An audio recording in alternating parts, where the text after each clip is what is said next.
como un rolito, no sé, ¿no? Bienvenidos a una nueva emisión de América Directo. Estamos en esta oportunidad conectados con María Corina Machado. Ella es diputada opositora en Venezuela. Ya hablamos con ella algunas semanas antes de las elecciones y ahora volvemos a contactarla para ver cómo está ahora Venezuela después de los últimos comicios. Buenos días, María Corina Machado. Un gusto saludarla. Fernanda Kobelinsky aquí. Encantada, Fernando, un placer saludarte a ti. Semanas atrás, cuando hablábamos, estaban muy esperanzados con la posibilidad de que Capriles, el candidato de la Unidad, pudiera triunfar frente a Hugo Chávez. ¿Qué sucedió? ¿Qué faltó? ¿Qué falló para que eso se hiciera realidad? Yo parto de la base que para muchos venezolanos y mucho más para quienes están afuera, es complejo entender en qué condiciones se producen las elecciones en Venezuela. Y para eso hay que partir de abordar y conocer a fondo cuál es la naturaleza del sistema que hoy en día existe en nuestro país. En Venezuela ha emergido, ha aparecido un modelo que yo llamo neodictadura, que tiene una fachada democrática para esconder un régimen profundamente autoritario y que utiliza las elecciones como un mecanismo de ganar legitimidad. La legitimidad que pierde en el ejercicio del poder, violando derechos humanos, independencia de poderes, Estado de Derecho, busca recuperarla por la vía de las elecciones. Y estas ocurren en un contexto muy, muy complejo, donde no solamente hay un uso y abuso obsceno de los recursos del Estado y del aparato del Estado, pero que todo fundamentalmente gira alrededor del miedo, de la intimidación política. Y es por eso que no podemos hablar de elecciones limpias, libres y justas en Venezuela. Eh, si estas hubiesen sido limpias, libres y justas, el resultado hubiese sido distinto. Sin embargo, el candidato a presidente Capriles fue el primero a reconocer en que no hubo fraude. No se puede catalogar de fraude, pero sí de desestabilizaciones. ¿Usted qué opina al respecto? En Venezuela la palabra fraude tiene una connotación muy particular. Se asocia al fraude electrónico en la máquina, exclusivamente.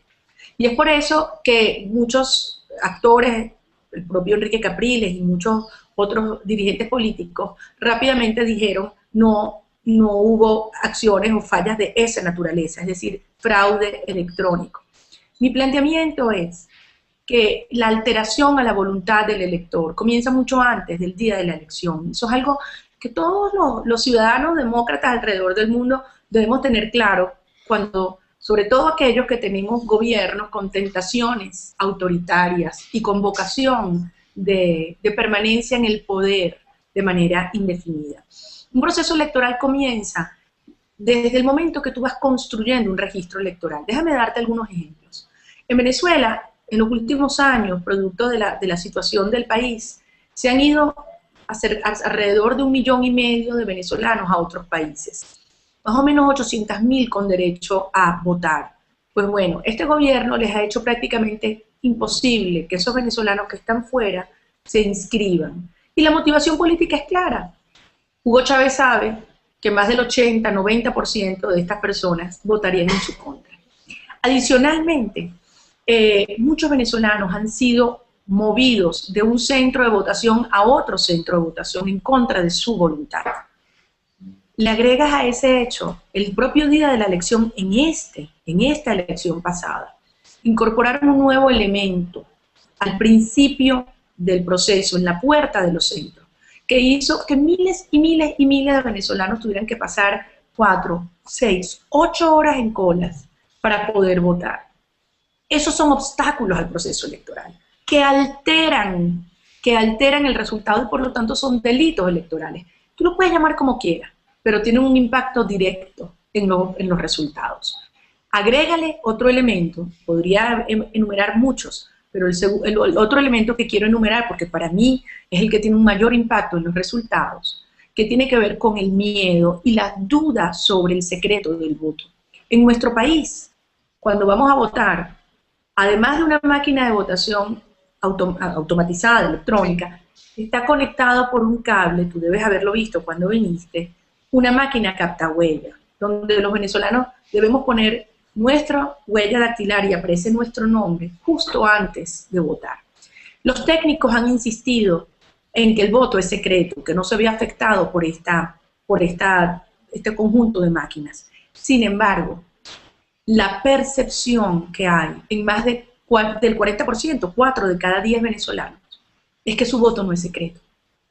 Y el gobierno les hace saber y les hace sentir que si hacen cualquier cosa en contra del gobierno de Hugo Chávez, pues van a tener un castigo, bien sea perder su gobierno, perder su empleo, perder su visión o su beneficio social, o cualquier otro tipo de protección que provenga del gobierno. Esto tiene un impacto enorme en el resultado electoral. Recién la escuchaba hablar sobre los venezolanos que se fueron a vivir fuera del país y que de allí intentan emitir su voto. Y en los últimos días hemos escuchado a muchos dirigentes de la oposición intentar inyectar ánimo en esos votantes que respaldan a la oposición venezolana. ¿Temen una emigración masiva, que los venezolanos no voten en las regionales de diciembre? Mira, es natural que los venezolanos sientan un profundo dolor y una profunda frustración y angustia, porque el 7 de octubre, como tanto insistimos, no era una elección más. Fue una lucha existencial por los valores en los que creemos la mayoría de los venezolanos.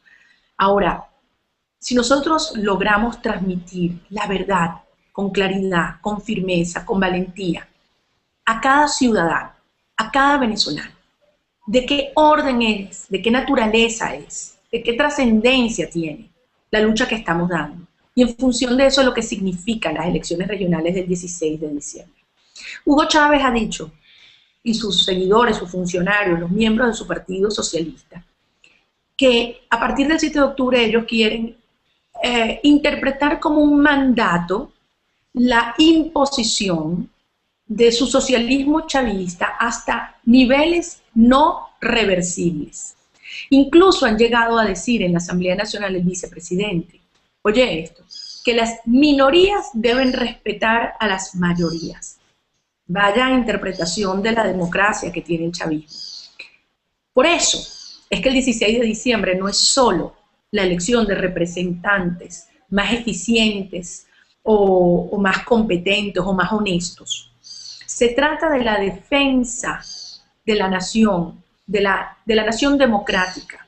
El Estado comunal que Hugo Chávez quiere imponer a la fuerza parte de la destrucción, de socavar estas instancias de representación estatal y municipal.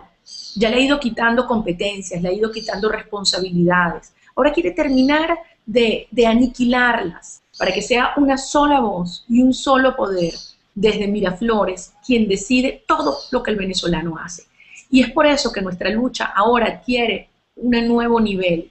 Yo digo que esta es la gran lucha, que incluye la acción y el trabajo a nivel electoral para defender nuestro derecho a elegir, pero que incluye muchos otros planos de la lucha democrática para defender nuestros otros derechos de vivir en democracia y libertad. ¿Cómo han modificado su estrategia de cara a las elecciones de diciembre para poder capitalizar esos 6 millones de votos que fueron muchísimos en las últimas elecciones presidenciales?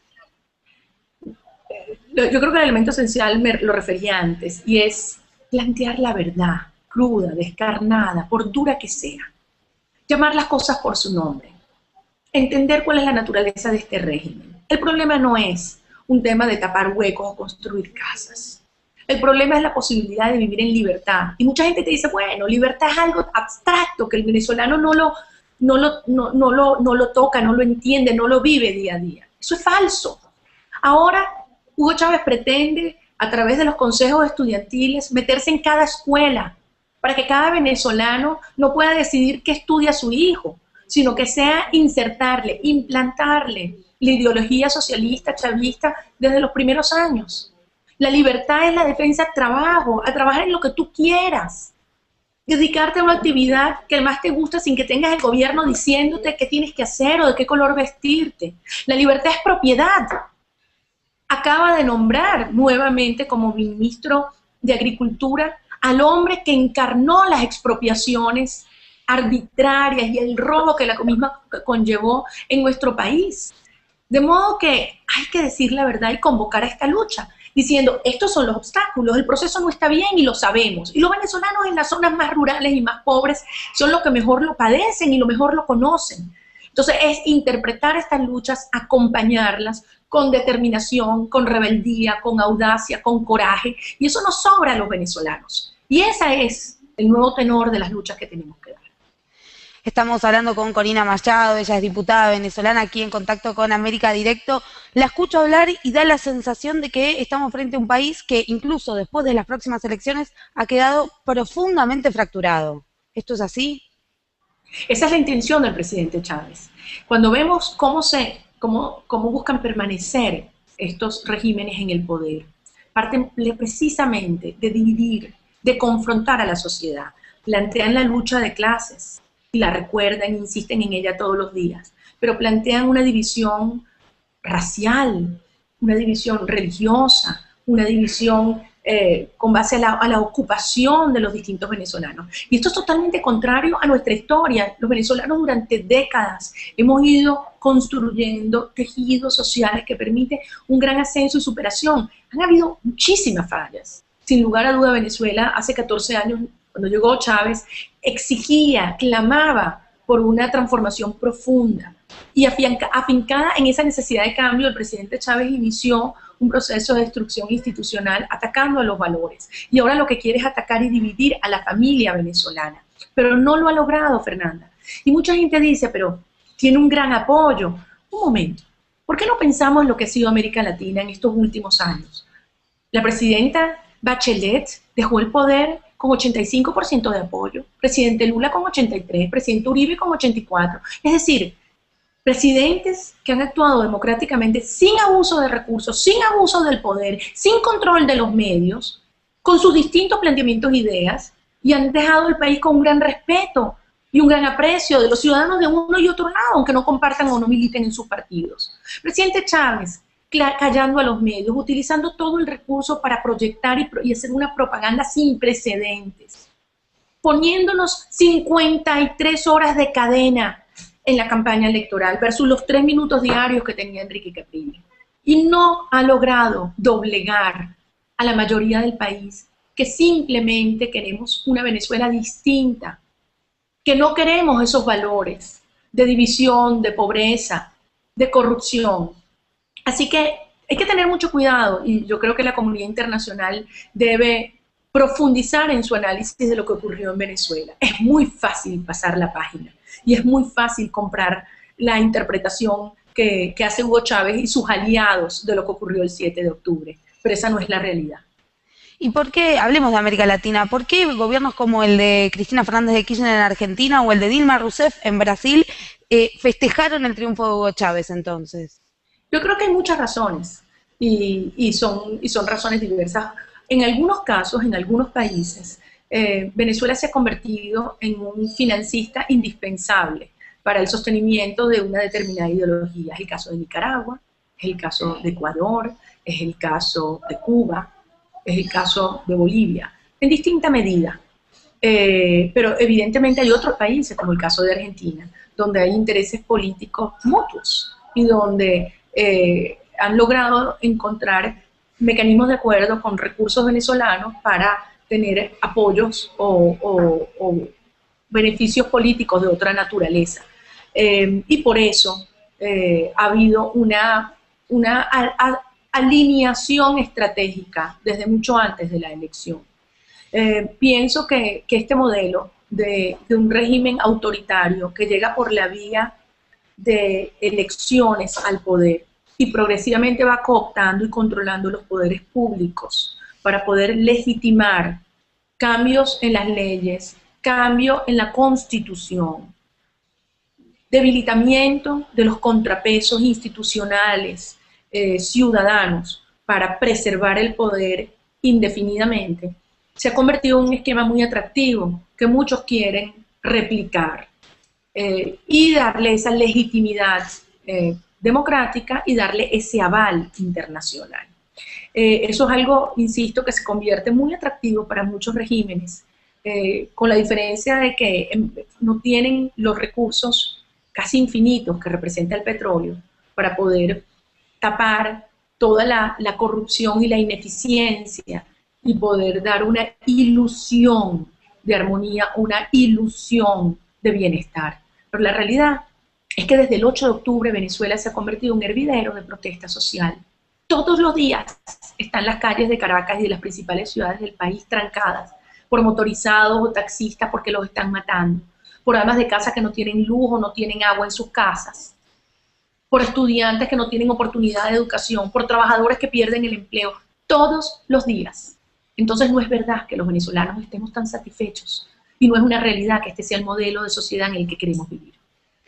Yo tomo el argumento de la réplica del modelo en países como los que integran el ALBA e incluso en la Argentina, pero sigo sin entender en esta lógica la argumentación con respecto a Brasil. ¿Por qué Brasil entonces apoya a este gobierno? Yo tampoco la entiendo. Yo tampoco la entiendo, por eso no puedo explicarla.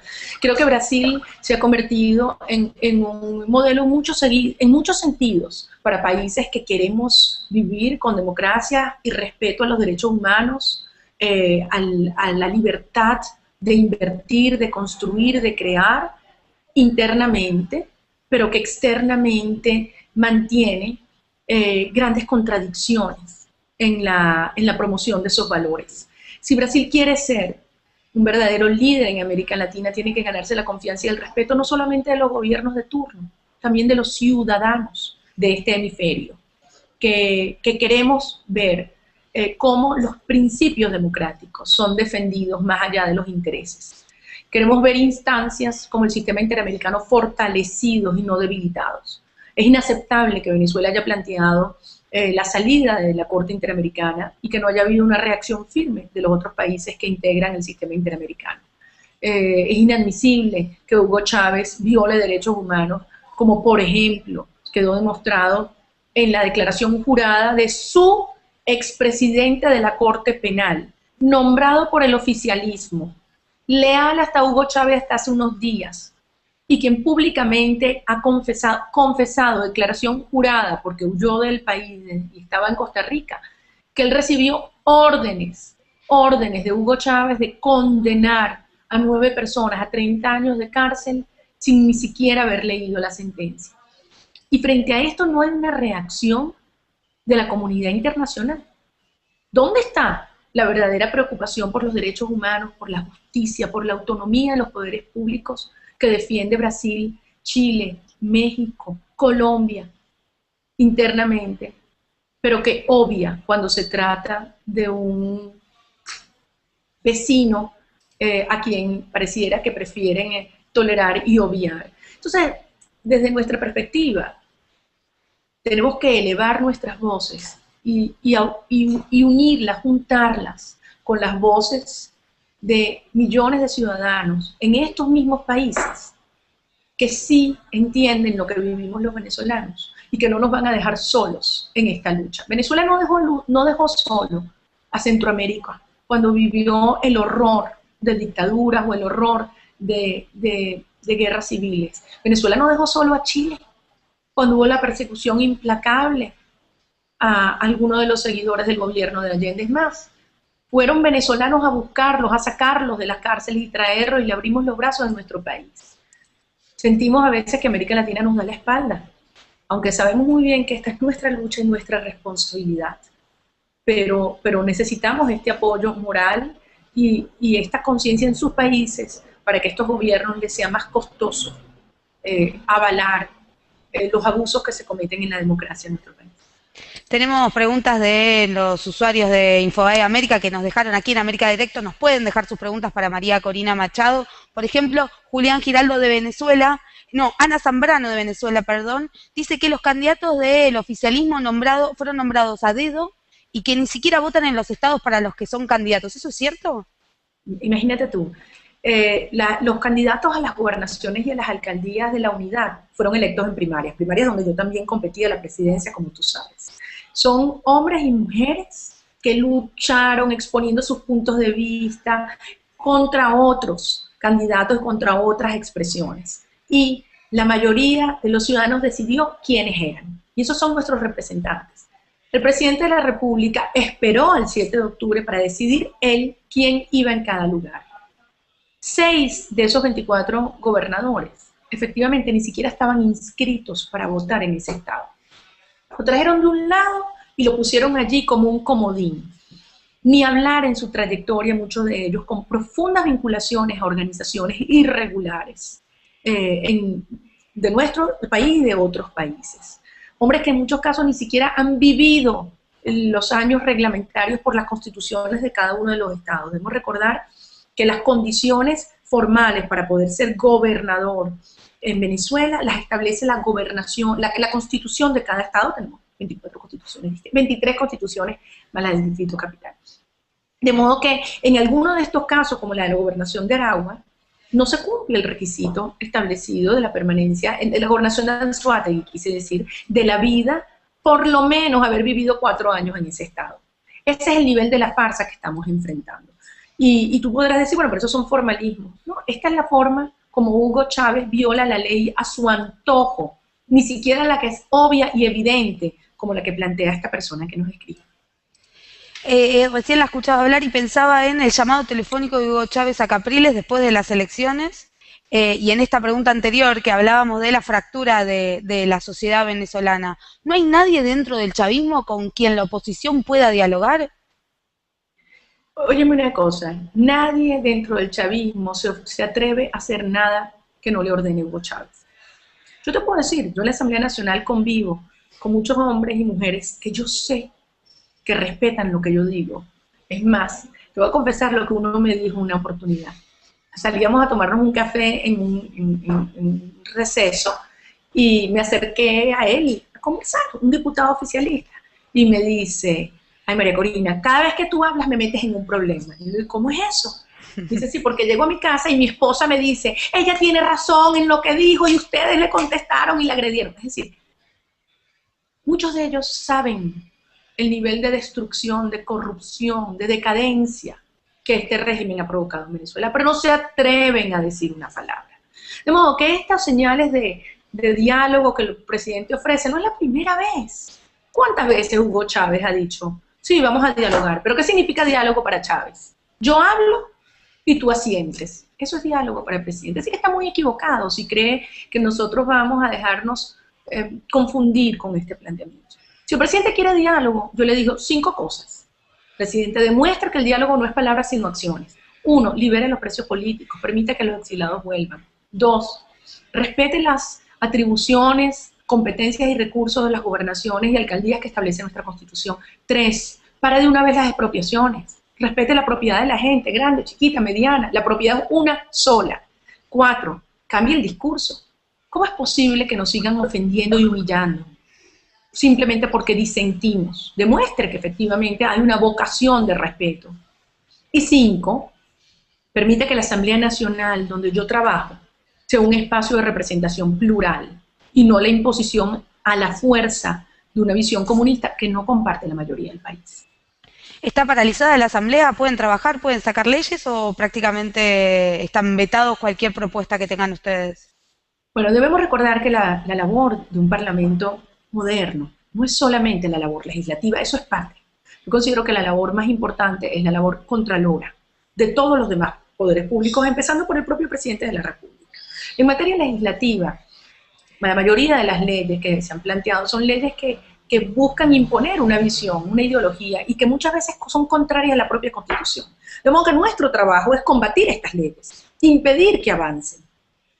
En materia contralora, la respuesta es absolutamente no. Cada vez que hemos planteado la interpelación de un ministro, la convocatoria a que exponga ante la Asamblea Nacional de algún funcionario público, es inmediatamente rechazado, inmediatamente negado. De modo que nuestro trabajo es concebir a la Asamblea Nacional como una trinchera política, de lucha, de ser la voz de miles y miles, millones de venezolanos a quienes quieren callar, a quienes quieren doblegar. Pero nuestro trabajo no es solamente dentro de la Asamblea Nacional. Nuestro trabajo es acompañar la lucha ciudadana en cada rincón de este país. La de las niñas que son obligadas a hacer actividades contrarias a lo que quieren sus padres. Pero si eso se denuncia, entonces somos nosotros los culpables y los agresores. La de las madres que son, por ejemplo, madres trabajadoras, madres procesadoras, a las que el gobierno les paga. Mira, son 20 bolívares diarios. Eso es menos de un dólar. Menos de un dólar. Mentira, $2 diarios, $2 diarios. Porque la verdad es que con estos dólares que existen en Venezuela entre el paralelo y el oficial nadie sabe. Le pagan $2 diarios y el gobierno ni siquiera las reconoce como empleadas públicas y no le dan ningún tipo de beneficio. Entonces, esa es la lucha social, esa es la justicia social en la que cree el gobierno. En nombre de los pobres se ha empobrecido a una sociedad material y espiritualmente, Fernanda. Sabemos, diputada, que está apurada, pero seguramente nos va a poder contestar algunas preguntitas más que tenemos de los usuarios de Infobae América, que aquí entraron a América Directo y dejaron sus consultas. Por ejemplo, tenemos una de Luis de Argentina que pregunta, ¿cómo ve desde Venezuela que Argentina copia el modelo chavista? Hay sectores que quieren reelección eterna de Cristina, ya expropiaron YPF y ahora aprueban la expropiación de terrenos que no tengan construcción. ¿Cómo nos liberamos de estos modelos anticonstitucionales? Pregunta Luis desde Argentina. Mira, Luis, hace 14 años los venezolanos decíamos que era imposible que a la democracia más estable, continua de América Latina como la nuestra pudiera presentársele una amenaza de esta manera, que era imposible que se impusiera una neodictadura en nuestro país. Yo quisiera que para todos los latinoamericanos, y más allá de América Latina, la experiencia venezolana sirva como una alerta. La democracia y la libertad no se hereda, se conquista cada día por cada generación. Y para eso hay que defender las instituciones, y para eso hay que crear cultura ciudadana. Y para eso hay que entender que como ciudadanos tenemos derechos y tenemos deberes, y tenerlos claros y fomentarlos en nuestros hijos. Y para eso hay que tener la valentía para enfrentar a cualquier desviación de un gobierno de turno, por pequeña que sea. No subestimarla, no minimizarla. Y yo creo que hay mucho que nosotros los venezolanos podemos transmitirles a ustedes, de aciertos y de errores, de cómo enfrentar, cómo resistir, cómo hacer retroceder a un régimen como este y cómo en un futuro no tan distante, ustedes verán, poder derrotarlo y construir una auténtica democracia de justicia, de inclusión y de progreso en nuestro país. Aquí tenemos otra pregunta de una compatriota suya que es, aquí, Analía de Venezuela dice, ¿por qué opina si las últimas elecciones fueron libres, justas y democráticas? Bueno, yo opino lo contrario por lo que he estado explicando, porque si tú le impides a un venezolano votar, y si estos son miles y miles de venezolanos dentro o fuera del país, eso no es libertad, eso no es justicia. Si tú haces que miles de venezolanos tengan que ir acompañados a votar, es decir, ni siquiera pueden ir solos. Te relato brevemente una historia. Esto ocurrió en un pueblo que se llama La Zulita, en el estado de Mérida, en los Andes venezolanos. Unos días antes de la elección se presentaron uno de estos grupos afectos al oficialismo, a Hugo Chávez, a una casa muy humilde, de un señor Teodulfo y su esposa. Y la casa estaba en muy mal estado y le llevaron unos materiales. Y le dijeron, comiencen a tumbar esta parte que está muy mal, acomódense de este lado, pero eso sí, los venimos a buscar el día de la elección. El día de la elección los llevaron a votar y la señora se negó a votar acompañada. Yo sé leer y escribir, yo quiero votar sola. Y no permitió que la acompañara. Días después de la elección se presentaron en su casa y ¿saben lo que hicieron? Se llevaron los materiales. Se llevaron los materiales que les habían llevado y le dejaron la mitad de la casa en el suelo. Hay muchas personas que sí sucumbieron ante esta amenaza, ante esta presión. Esto es real, esto es tangible. Son miles y miles y miles de empleados públicos, de beneficiarios de programas sociales, de miembros de las Fuerzas Armadas, a quienes se les hace sentir que o bajan la cabeza, o repiten y piensan como Chávez quiera, o van a ser castigados. Eso no es libertad. Eso no es el ejercicio de la soberanía. Y por eso tenemos que luchar. Y por eso no podemos permitir que esto ocurra en otros países de América Latina. Y por eso queremos que esta lucha nuestra sirva también de inspiración para tantos otros países que comparten mayoritariamente estos valores y que ven amenazas ciertas sobre la vigencia de la democracia en sus naciones. Diputada, ¿no es una jugada muy arriesgada que Capriles vaya por la gobernación? ¿Qué pasa si pierde? ¿Qué pasa con la unidad, con la mesa de unidad si Capriles pierde en Miranda?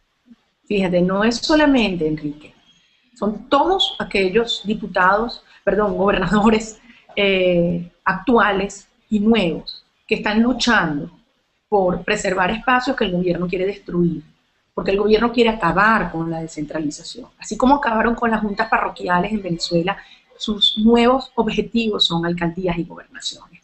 De modo que más allá del liderazgo de Enrique, que es muy importante, aquí lo que está en juego es la verdadera existencia de la nación. Chávez dijo, pulverizar el Estado burgués. Y pulverizar el Estado burgués está escrito en su plan de gobierno y repetido en la Asamblea Nacional. Incluye la destrucción de todos los niveles de representación, para que sea él, el presidente, quien decide, quien manda en cada comunidad, en cada parroquia, en cada alcaldía o en cada estado. Así que aquí cada venezolano tenemos que arriesgarlo todo, sin hacer cálculos políticos de qué conviene o qué no conviene. Todos los venezolanos tenemos que arriesgarlo, porque lo que está en juego es la familia venezolana, lo que está en juego es la nación venezolana. Falta muy poquito para las elecciones y en las últimas, en las presidenciales, hubo una gran participación ciudadana. Mucha gente fue a votar. Sin embargo, el desánimo se siente un poco en estos últimos días. ¿Temen que haya mayor abstencionismo para las regionales? Pero es natural que exista dolor y frustración, porque es mucho lo que está en juego, Fernando.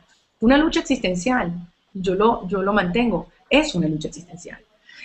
Yo considero que para que esa fuerza adquiera un nuevo ritmo, una nueva energía para esta gran lucha que nos espera, lo esencial es transmitir la verdad, por dura que sea, a los venezolanos.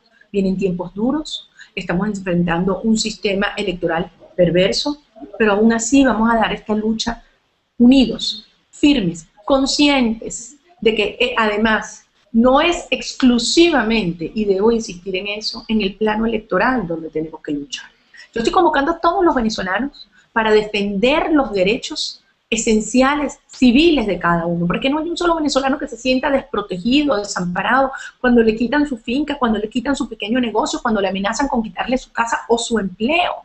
Tenemos que crear esas redes de apoyo, de solidaridad, y debemos estar allí enfrentando y encabezando esas protestas. Insisto, Venezuela está convertida en una efervescencia de demandas insatisfechas y de reclamos, y hay que darle sentido a esta lucha, que va mucho más allá de las necesidades inmediatas, tiene que ver con las aspiraciones genuinas, legítimas, trascendentes que tenemos los seres humanos.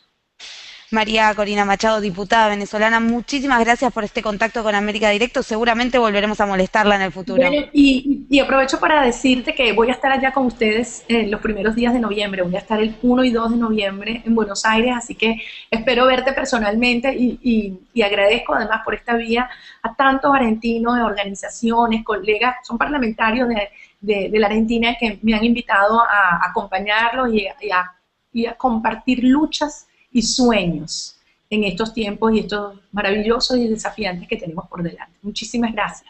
Muchísimas gracias a usted y a los que nos acompañaron en esta charla aquí en América Directo. Los esperamos en la próxima. Hasta luego. Gracias.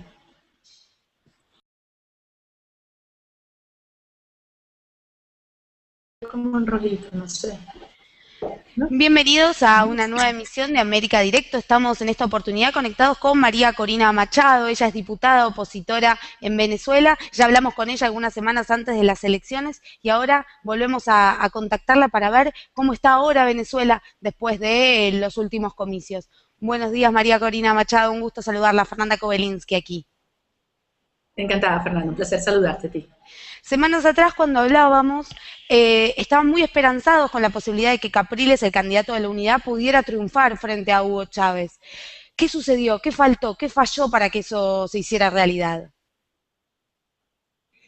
Yo parto de la base que para muchos venezolanos y mucho más para quienes están afuera, es complejo entender en qué condiciones se producen las elecciones en Venezuela. Y para eso hay que partir de abordar y conocer a fondo cuál es la naturaleza del sistema que hoy en día existe en nuestro país. En Venezuela ha emergido, ha aparecido un modelo que yo llamo, la situación política es clara. Hugo Chávez sabe que más del 80-90% de estas personas votarían en su contra. Adicionalmente, muchos venezolanos han sido movidos de un centro de votación a otro centro de votación en contra de su voluntad. Le agregas a ese hecho, el propio día de la elección, en esta elección pasada, incorporaron un nuevo elemento al principio del proceso, en la puerta de los centros, que hizo que miles y miles y miles de venezolanos tuvieran que pasar 4, 6, 8 horas en colas para poder votar.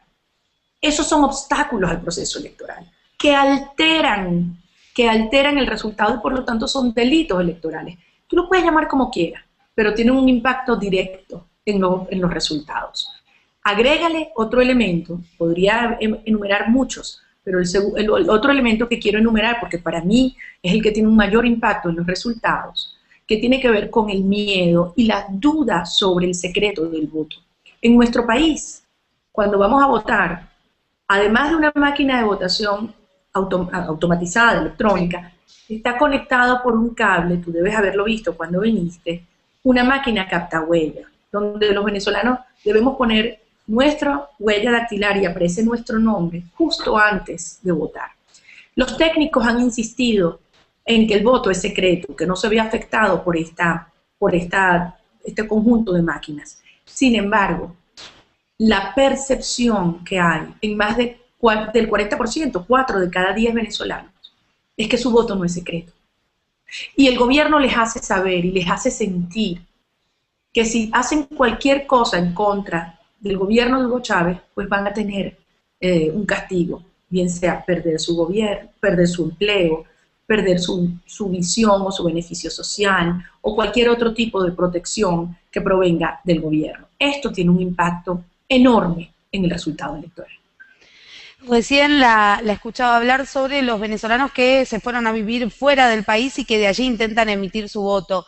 Y en los últimos días hemos escuchado a muchos dirigentes de la oposición intentar inyectar ánimo en esos votantes que particular. Se asocia al fraude electrónico en la máquina, exclusivamente.